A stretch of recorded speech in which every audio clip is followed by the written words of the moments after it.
Jim Davidson and Katie Hopkins defend white working-class women from elites. In a world teeming with political correctness and elite narratives, the voices of the white working-class women have often been drowned out. Enter Jim Davidson and Katie Hopkins, two controversial figures known for their unapologetic stances. But when they teamed up on GB News, the stakes were raised, and a tempest was unleashed that no one saw coming.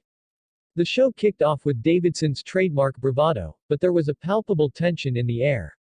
Why do we keep ignoring the voices of the very people who built this country? He challenged, leaning forward in his seat, eyes glinting with defiance. Around him, the studio audience shifted, sensing the electric atmosphere.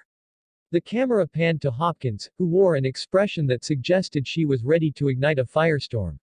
As they began to dissect the struggles faced by white working-class women, the narrative took a sharp turn.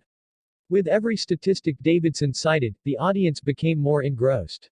But something darker loomed beneath the surface, a hidden agenda from the elites, one that threatened to silence these women's stories forever. Davidson recalled a poignant encounter he had during a charity event in a struggling neighborhood. "I met a mother, struggling to keep her kids fed while juggling two jobs. She told me, 'No one listens to us, we're invisible.'" His voice softened, and a hush fell over the studio. This was not just rhetoric, it was a call to action. The emotional weight of his words hung heavily in the air. Viewers couldn't help but feel the gravity of the situation. How many more stories like that were being ignored? As Davidson shared anecdotes, the camera zoomed in on Hopkins, who was nodding in agreement, her eyes flashing with intensity. She leaned in, ready to interject with her own fiery perspective. Hopkins began to peel back layers of the narrative, questioning why the mainstream media often portrayed these women as victims rather than resilient fighters.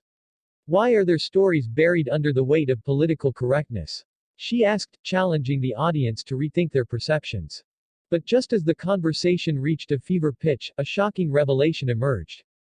Davidson dropped a bombshell. "I've been hearing whispers about a campaign to silence dissenting voices in our society.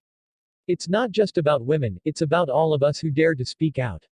The studio erupted in murmurs, and viewers were left with an unsettling question: who was behind this campaign?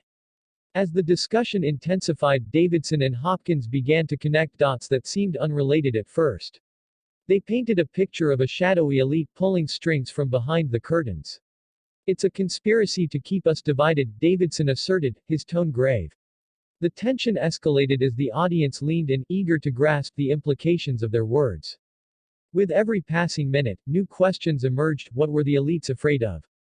Why were they so invested in keeping the voices of the working class silent?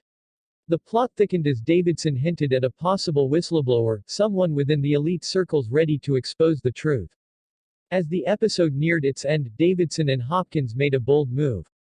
They invited viewers to join a grassroots movement aimed at amplifying the voices of the silenced. "We are not just talking, we're taking action," Davidson proclaimed, his expression fierce with determination.